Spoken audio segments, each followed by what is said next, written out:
Hi hello friends, എല്ലാ കൂട്ടുകാർക്കും പുതിയൊരു പ്രൊമോയിലേക്ക് സ്വാഗതം. അങ്ങനെ നമ്മുടെ ചന്ദ്രസേനൻ കാര്യങ്ങളൊക്കെ അറിയുമ്പോൾ ആകെ ദേഷ്യപ്പെട്ടുകൊണ്ട് വേഗം തന്നെ സരുവിന്റെ വീട്ടിലേക്ക് ചെല്ലുകയാണ്. അങ്ങനെ അവിടെ ചന്ദ്രസേന നമ്മുടെ രാഹുലിനോടും അതുപോലെ സരയും ശാരിയും ഒക്കെ ഉണ്ടാവും. അവരോട് പറയുന്നുണ്ട്, അതെ നീ മര്യാദക്ക് നിന്നോണം. എന്റെ കുടുംബത്തെ, എന്റെ മകളെയും മക്കളെയും എന്റെ മരുമക്കളെയൊക്കെ നിങ്ങൾ എന്തെങ്കിലും ചെയ്യാൻ നോക്കി കഴിഞ്ഞാലുണ്ടല്ലോ, അതൊക്കെ നിങ്ങൾക്ക് തന്നെ തിരിച്ചടിയായിരിക്കും. നിങ്ങൾ മര്യാദക്ക് നിന്നോളം എന്നൊക്കെ പറഞ്ഞ് ഭീഷണിപ്പെടുത്തുന്നുണ്ട്.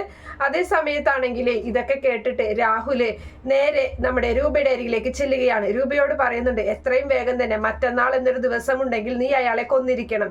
ഇല്ലെങ്കിൽ നീ അങ്ങനെ ചെയ്തില്ലെങ്കിൽ ഞാൻ മനസ്സിൽ വിചാരിക്കുന്നത് സത്യമാണെന്ന് എനിക്ക് ഉറപ്പിക്കേണ്ടി വരും. അങ്ങനെയാണെങ്കിൽ ഞാൻ റെഡിയാക്കുന്ന ഗുണ്ടകൾ അയാളെ കൊത്തിയരിയും. ആ അവസാനത്തെ വെട്ട് എന്റേതായിരിക്കും എന്നൊക്കെ ഇങ്ങനെ പറയുന്നുണ്ട്. ചന്ദ്രസേന ചെയ്യുന്നൊക്കെയാണ് ആ പറയുന്നത്.